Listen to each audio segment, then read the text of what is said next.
Welcome to Says the Brown Girl. My name is Diamond, and I'm a brown girl with a voice who doesn't mind being heard. So listen up, I've got a word, and it might be just for you.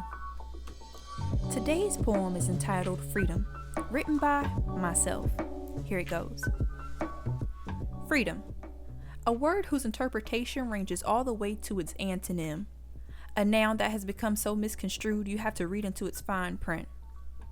Freedom, a destination to let your soul spree, where your conscience is able to roam as far as the sea. At least, that's how it's supposed to be. Freedom is power without restraint.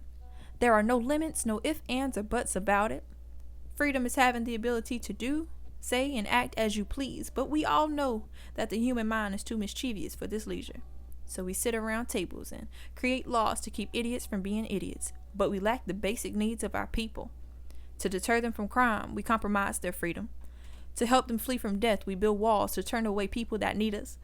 We're so close yet so far from where we need to be.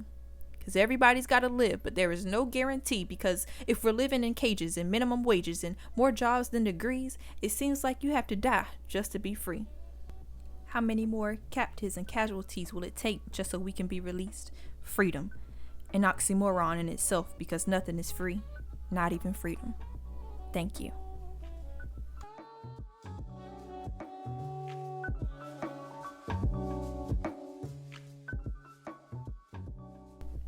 My poem Freedom really digs into that word and just goes to show that the textbook definition of the word freedom is not in reality all that it pans out to be.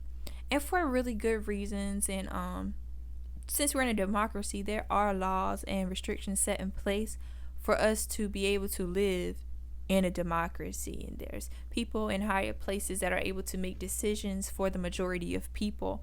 However, sometimes it feels like even our basic rights and freedoms are just stripped away from us. And I think it's important for us to reflect on the freedoms that we do have, like such as your five senses, small things. You being able to walk outside and see daylight. There's a lot of people who don't have what you have, yet we are able to say we are the home of the brave and the land of the free. Why is that? Because we have a lot of privileges, we have a lot of opportunity here where we are. And it doesn't go, I'm not trying to put down the system or uplift the system. I'm just looking at it for what it is. Yes, we are free to some extent, and to other extents we are not. It depends on your perspective of it.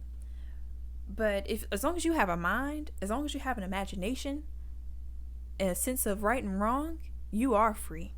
No, you can be whatever you want to be. You can do whatever you want to do. You can say whatever you want to say in light of the consequences you have ahead. So it's up to you to think about is what you want to say or how you want to use your freedom good or bad? Is that decision going to promote you, or is it going to hinder you? I want to dive into the First Amendment. The First Amendment gives us some firsthand sights and remembrance of our freedoms in America. So the First Amendment talks about how we have the freedom of speech or press, freedom to peacefully assemble, a freedom to petition the government, and also freedom of religion. So, number one, freedom of speech. We have seen a lot of this going on in social media, also in like news coverage and things like that. You're able to say, tweet, publish, whatever you would like. While I'm reviewing these freedoms that we have, this is law, I want you to be thinking about how you have or how you can utilize this freedom that you have in order to make a difference, in order to get your point across, in order to make a change for yourself or for someone else. So number two is freedom to peacefully assemble. We've seen a lot of this with the protests that have been going on with the Black Lives Matter movement, things like that, protesting and stuff like that. So freedom to peacefully assemble, This also goes with like gathering of churches, or just gathering as a group of people coming together peacefully. You have a right to do that in America. Be grateful. Also, we have the freedom to petition the government. This is a democracy, like I said. Yes, there are a group of people who have power, but if their decisions are not reciprocating the majority, then the majority has the right to petition the government, petition the higher up, and get the change or get the results that we want to see. All right, and then that brings me to freedom of religion. You are able to worship whoever, whatever you would like. Again, be grateful. This is America. With that being said, those are just a few of the freedoms that we have in America. How are you utilizing these freedoms right now in order to do good for the world? Do good to yourself, do good for your family. Are what you putting your freedoms to, is it worth it? Is it bringing light to something? Are you shaming people? Are you using it in spite? I want you to reflect on how are you using your freedoms and how can you step them up, for the good, for the better.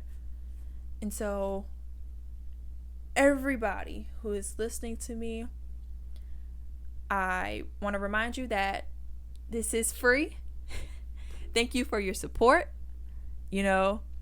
For me, it's what is it costing me to do this? Because like I said, everything is not free. It's costing me time. It's costing me creativity. I have to write poems, I have to revamp poems. It's costing me effort, and I'm trying my hardest. And I thank you so much for listening to me, being able to listen to me. And I hope that you continue to support. With that being said, Brown Girl is signing out.